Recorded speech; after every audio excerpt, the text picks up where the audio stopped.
thank you, Alyssa, and thank you, Euclid Public Library, and Carla, and everyone who was here to see this presentation. Alyssa, that was quite an introduction. That was rather lengthy as far as my history and other titles and so forth. So this time around, we're going to talk about L-Shøndor Birns, who was portrayed. Alyssa mentioned my previous book, Kill the Irishman, which was adapted for the film Kill the Irishman. And L-Shøndor Birns was actually portrayed in that movie by Christopher Walken. If anyone saw the actual movie, they may remember that. But so that got me thinking years ago about this other character, Alex L-Shøndor Birns, who is just as bit as colorful as Danny Green, but actually came before Danny Green. So we're going to move right into the slide presentation.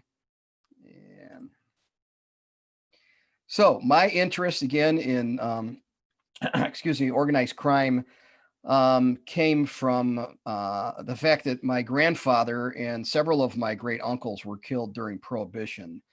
They were members of the Mafia, and the business that they were in, the actual business, was corn sugar. And corn sugar during Prohibition was a very lucrative business to be in. It was the primary ingredient in corn liquor, which was a very popular type of booze in a lot of major cities. So, and that led to me writing my first book, and then eventually kind of set me up sort of to continue writing about organized crime. And there's Kill the Irishman, adapted for the movie, and Super Thief. Alyssa was right. It is an advanced development, but the problem was the pandemic. It was supposed to film in May. So I'm hoping that the project hasn't really been derailed, that it's just been delayed. So we'll see what happens with that.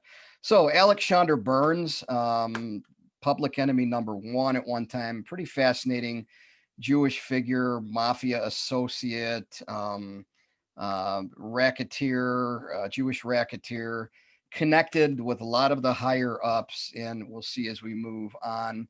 Came to the country from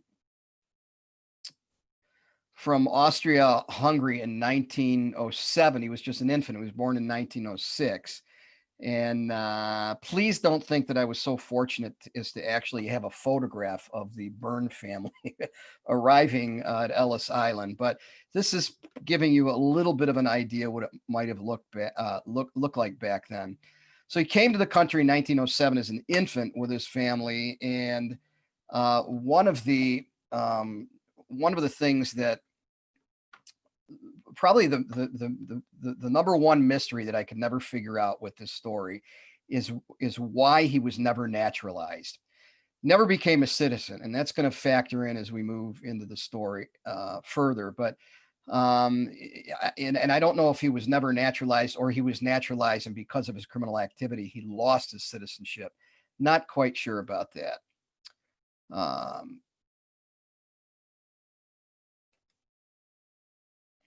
Okay, so in his early years growing up, and he grew up in the area of 55th and Woodland, which was kind of a Jewish area, Italian, Black, Hungarian part of the east side of Cleveland.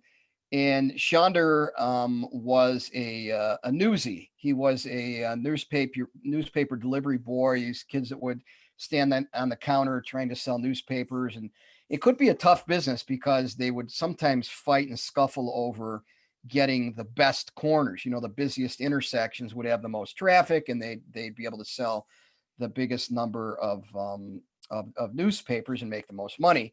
And that's most likely the way he met some of the future Cleveland racketeers, men like Al Polizzi, the Angersola brothers, and others who also were newspaper delivery boys. Some of the older ones who were actually driving might drive the truck, and then the younger ones would be selling the newspapers out on the streets.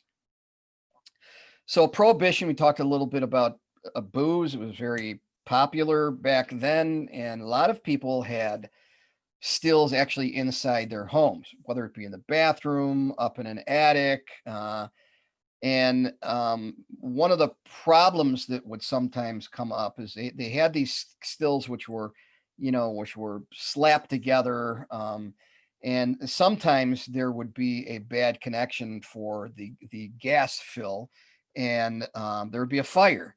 And sometimes it would be a very serious fire. Building might burn down. In fact, when the Cleveland police, who the investigators who were responsible for finding these stills, one of the things they would do in the summertime when we get our, 10 inches of snow, our blizzards, in that snow settles on our roofs. One of the things they would do is they would go around and they would look for houses that would stand out because all the snow was melted on the roof, and that would be a good indication that there was a still operating in that attic, and of course putting off the heat that would melt the snow.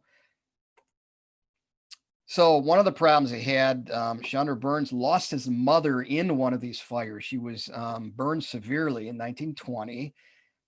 He was just I think it was about 14 years old or so, and it was a pretty horrific thing for him to have gone through, and the other children in the family.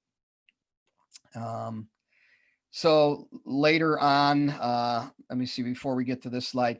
His father, it was only a couple, maybe 3 years later that his father, and their name was actually Birn, Birn.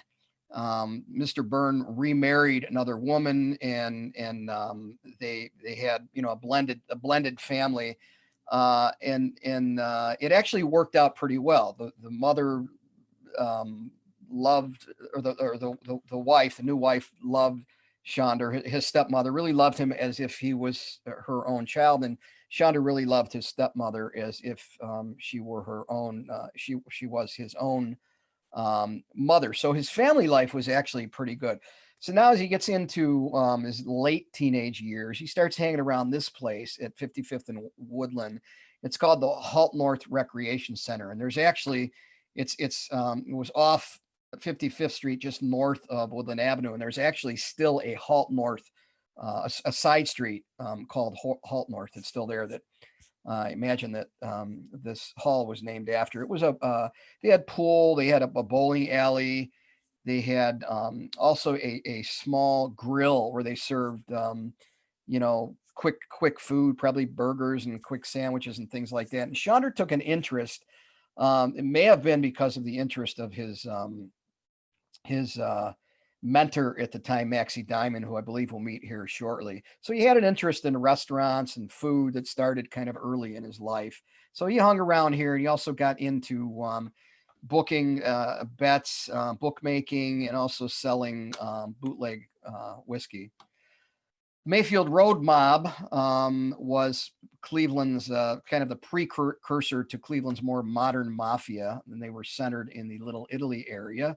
And Chandra was getting to know some of these guys who were trying to infiltrate the policy and clearinghouse games. Now, these were gambling games that were based on lotteries. They were lotteries, selection of numbers. You pick certain numbers. If those numbers come out, you're the winner. Policy worked by having a set of little tiny balls, maybe 100 of them, and we'll see pictures here. There's a definition: form of gambling involving the random selection of numbers, and it was called the numbers racket. So and this is policy.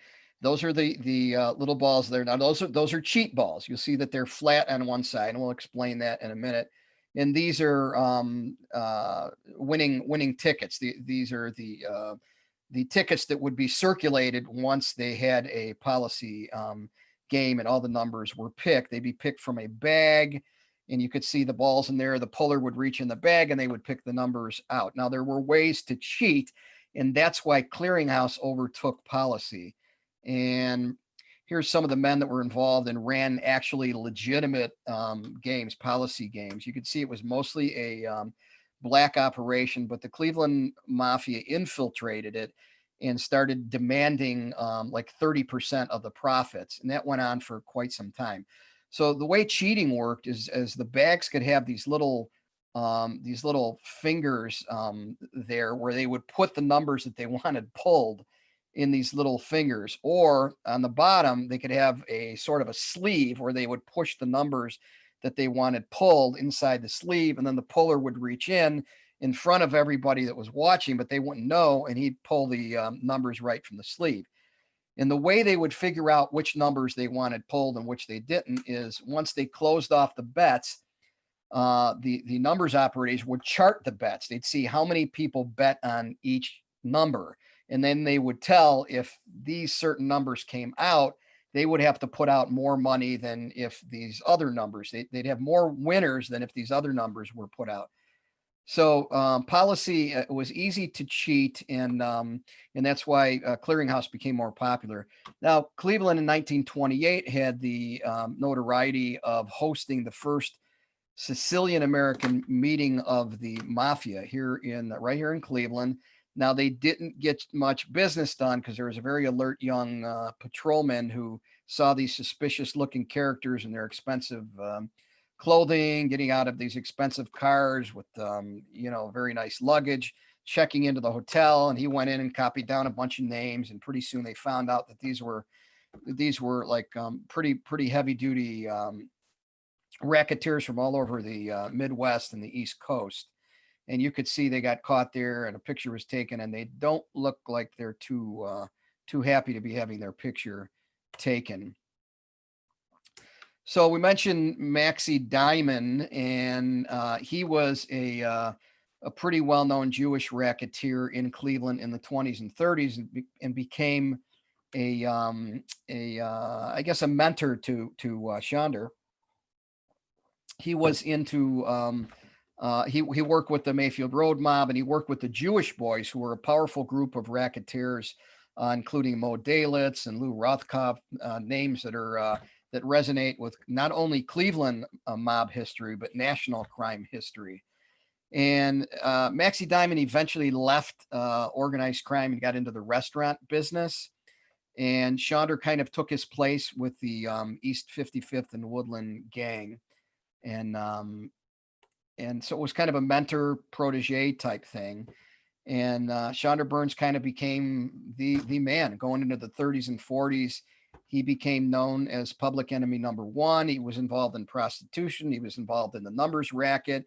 Eventually, he got involved at a high level in the numbers racket, doing two things: enforcing the rules that the operators had set amongst themselves, so that there would be less bickering and there would be less conflict. And of course, that would draw less heat from law enforcement, and it kept the profits going and just kept everything running smoothly. Now, if somebody had too many winners and they had to pay out a lot of money, Shøndor Birns would be there to provide a loan.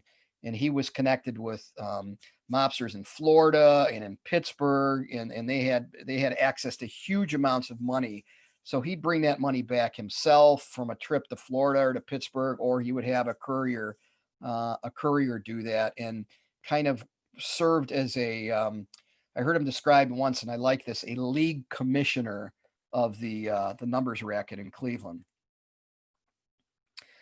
Benny Mason, we met him. He was Cleveland's first policy boss, another notorious figure. Arthur Little Brother Drake and Virgil Ogletree were clearinghouse operators. Now, clearinghouse worked a little bit differently.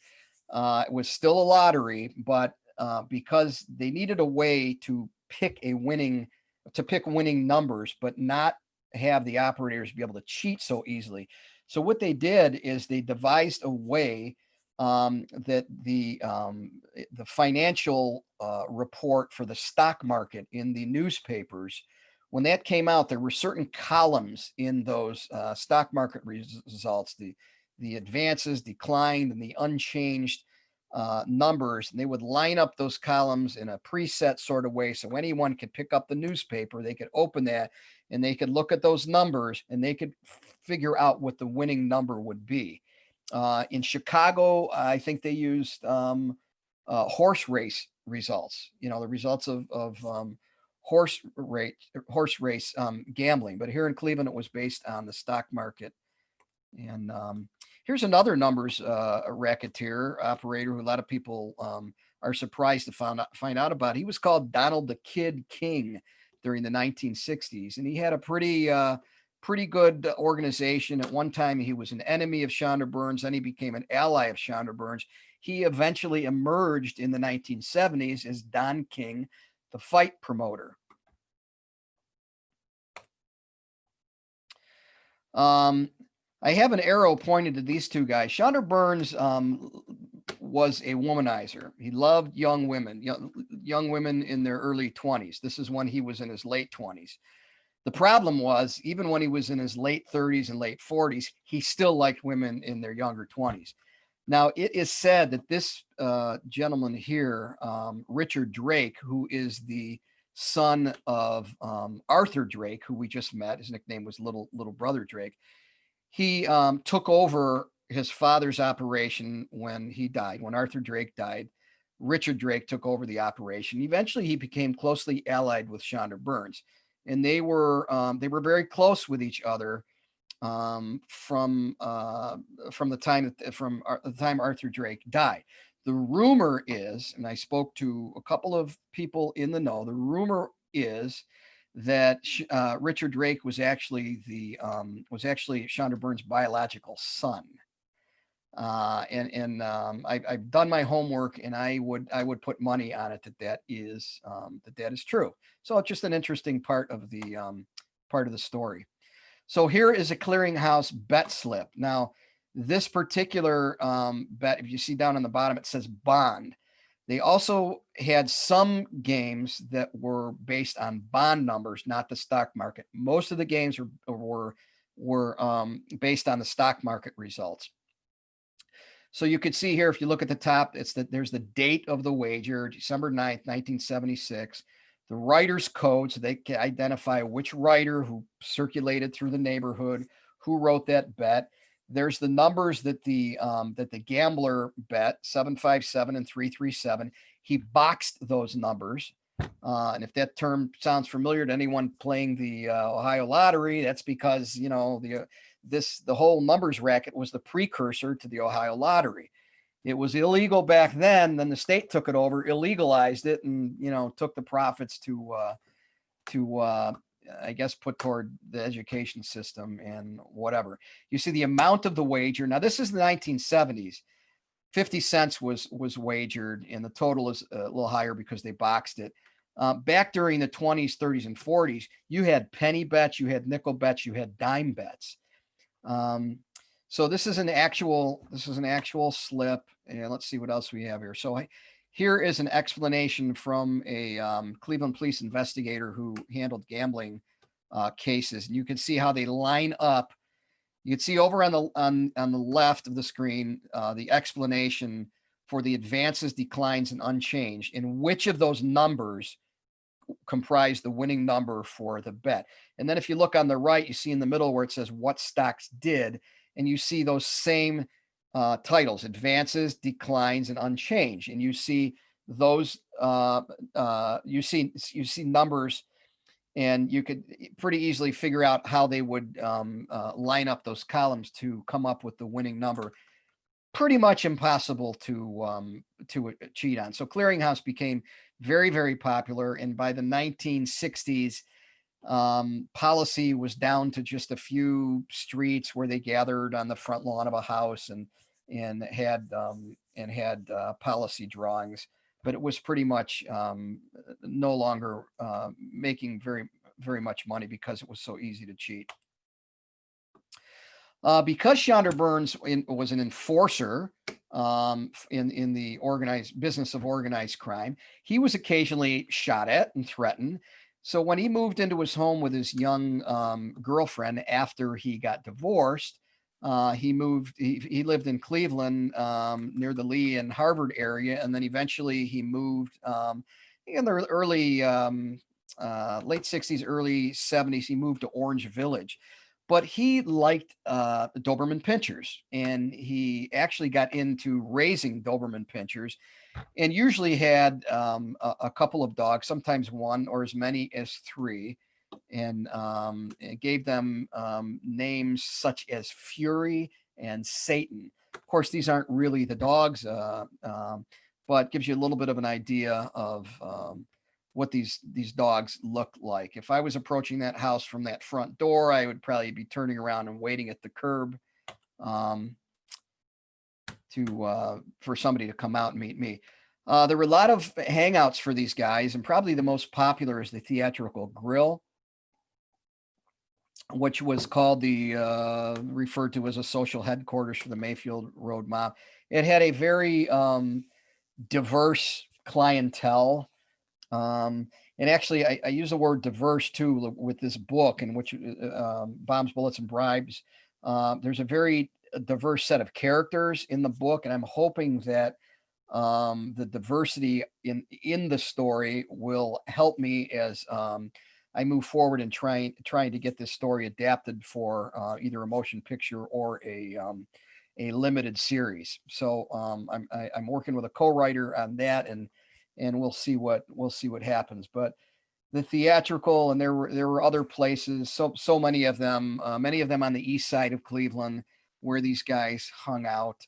And the Theatrical might have a couple of judges and a prosecutor at this table over here, and then next to them might be a couple of bookmakers and a burglar having dinner.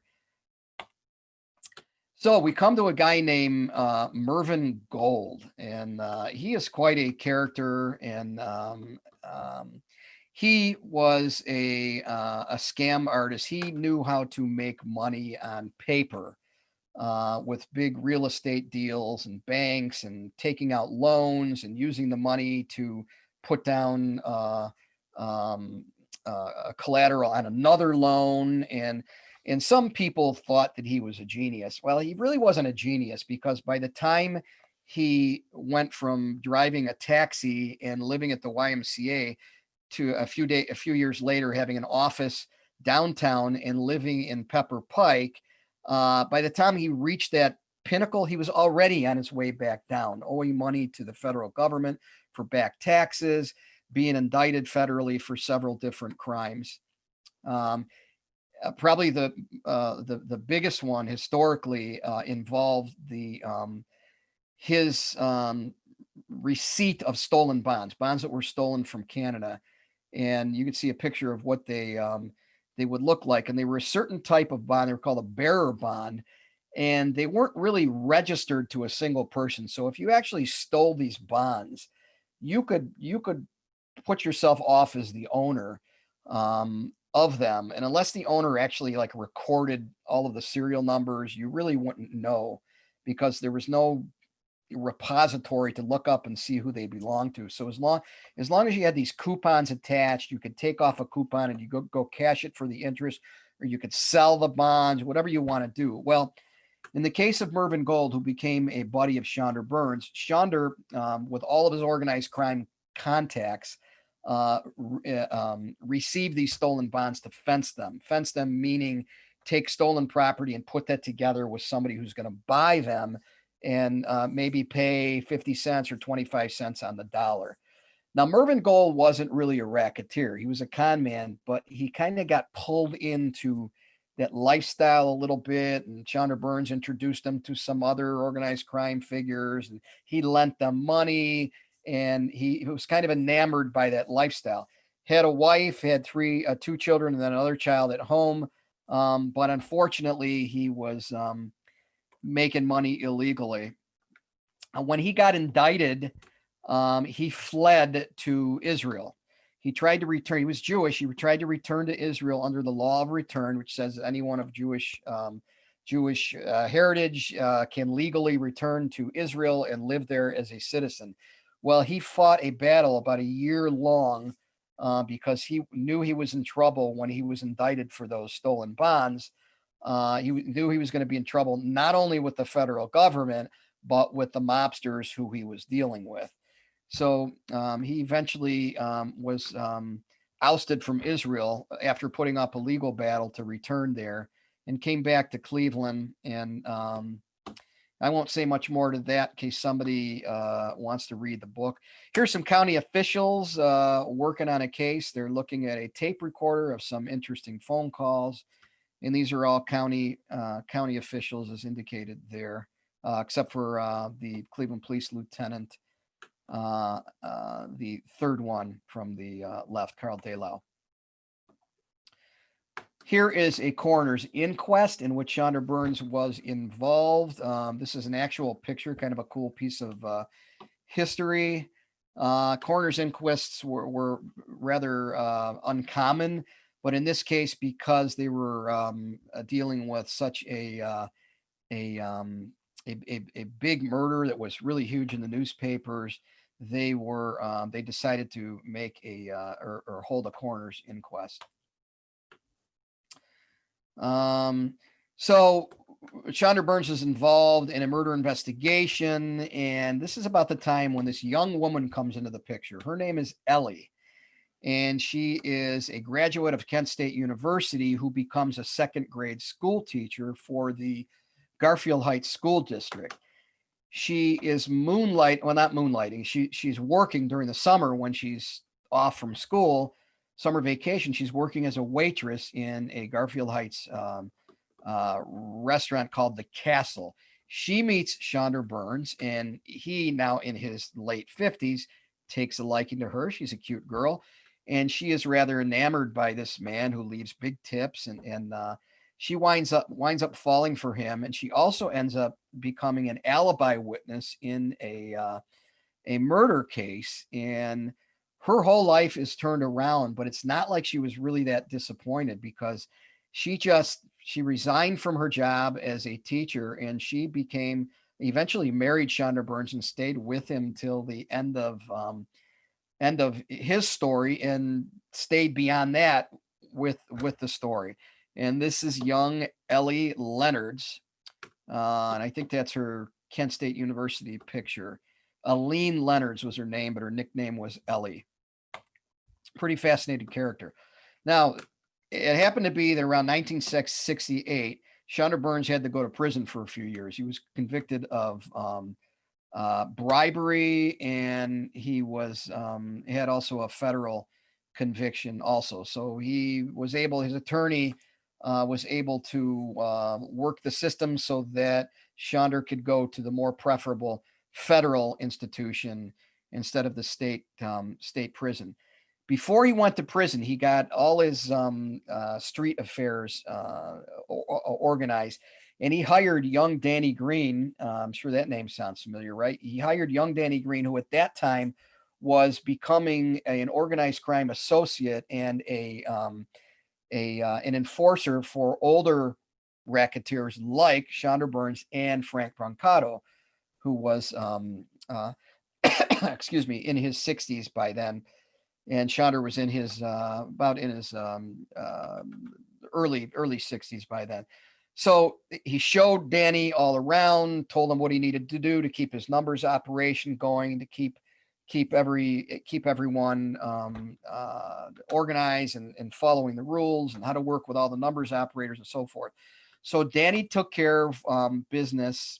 And and here's some of the newspapers from before he went to prison. So before, let me go back for a minute. Excuse me. So while Shonda was in prison as a result of this bribery conviction, Danny Green was watching over his operation. And Danny Green was also keeping an eye on Ellie. And if you want to let your imagination go wild, this would be the point to do it. Excuse me. And when Shonda got out of prison, some more conflicts developed, including conflict over a loan that Shonda Birns provided to Danny Green. Pretty soon they started going after each other and shooting each other. Shonda Birns hired these guys to take out Danny Green. And this is about 1973, 1974, when the Ohio Lottery Commission came into existence, and gambling. I'm really sorry, the coughing. if you look at the title of the in the type of lottery game, right, that they developed, if you look at it, it's a 3-digit number, right? So where did that come from? Came from the numbers racket. And this is, I think, their first game. It's called the Buckeye 300. All right, moving on here. Now, on Danny Green's side, okay, in this war, and there was also a war for control of the Cleveland Mafia going on, and that's told. I don't want to really get back into that because it's kind of just I'd be retelling the whole Danny Green story again in To Kill the Irishman. You could read the book, you could watch the film. Now, one little caveat: if you watch the movie Kill the Irishman, please remember it is the Hollywood version of the story. I get criticized a lot that that there's things that are not true. They made the Italians look so bad. Danny Green looks like a hero. I get it. It's the Hollywood version of the story, and that's what they do. If you want more of the true story, as I researched it, pick up the book, borrow it from your library. Anyway, so working on the Danny Green side was men like Keith Ritson, and also some Hells Angels, in particular a guy named George Rothrock. And these guys were going after each other, Danny and Shøndor, and they tried to bomb Danny Green's car. Danny found the bomb, took it off, and he had his own experts who dealt with explosives. And they were basically surveilling each other, not personally, but their guys were doing that. And they started following Shøndor Birns, and Shøndor Birns was kind of a routine sort of a guy. He kept time, and you could tell where he was going to be at any location. Danny Green was not like that. And some of the mobsters that were working on getting rid of Danny Green would complain about that. They say the guy don't keep no time. He says he's going to be here at 3:00. He shows up at 3:40. He shows up early. He's not where he's supposed to be. Shøndor Birns was always where he was supposed to be, and that was a problem for him. He would start the day off maybe at the Silver Quill on the west side. He'd wind up downtown at the Theatrical, and then later in the evening, he'd go over to Christie's, where he had, I'm not sure if it was a romantic or just friendly relationship with Christy Schuler, who wound up buying this go-go joint, bar, saloon that we're looking at there that was previously named Jack and Jill's. This was Jack and Jill's West. This was at West 25th in Detroit. And then there was also Jack and Jill's East on Hamilton on the east side. So they were able to track Shøndor Birns to Christie's in one evening. They took these explosives and they planted them. And I believe this was probably Keith Ritson and maybe also the Hells Angel that I mentioned. Pretty sure that that George Rothrock assembled the bomb, that he actually made the bomb. Because that's what these guys did. George Rothrock and 2 or 3 other Hells Angels, they knew how to make bombs. So who actually detonated it? Keith Ritson. Could Danny Green have been there too? Not quite sure. Could George Rothrock have been there too? Could have, not sure. At any rate, this was 1975. It was the night before Easter Sunday. It was Holy Saturday, and Shøndor Birns was blown out the roof of his Lincoln Continental, and 2 pieces died instantaneously. And it was the newspapers, the police went crazy. I mean, I can't imagine. This happened like at 8:00 in the evening. I'm sure by 1 or 2 o'clock, 3:00, people were still getting woken up as word started circulating.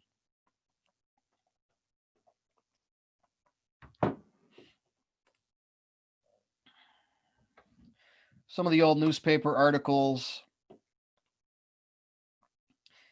And it's hard to do the story justice in a 45-minute or hour presentation. It really is. So I encourage you, if you are interested, go to the library. If you live in the Euclid area, Euclid Library has the book. Most libraries, I think, have the book Bombs, Bullets, and Bribes. I think it's a really good story. You might enjoy it if you've enjoyed the presentation. Okay, so now those persons loyal to Shøndor Birns continue to go after Danny Green. And there's more than one group. And I won't give that away, but you'd probably be shocked if I told you who one of the groups, what the person leading one of the groups was. But I'm going to leave that out for now. But of course, the Cleveland Mafia was also trying to kill Danny Green because he was working with a Mafia associate and union official by the name of John Nardi to actually take over the leadership of the Cleveland Mafia. And that started when the longtime Cleveland mob boss, John Scalish, died during heart surgery in 1976 and did not name a definite successor. Jack Licavoli took the reins of the Cleveland mob, and his guys continued to try and go after John Nardi and Danny Green. Eventually, they got them both. Danny Green was killed in this building. You probably pass this building, if not weekly, I bet you pass it monthly on the Interstate 271 at Cedar. Just look over at that whatever 6 or so story building, and the side that we're looking at right here that faces the freeway is the side that Danny Green was coming from a dental appointment and was killed again by a car bomb. Instantly as he was coming out of a dental appointment. Again, big headlines. And the Cleveland mob, some of them went to prison as a result of state and federal convictions in connection with the Danny Green murder.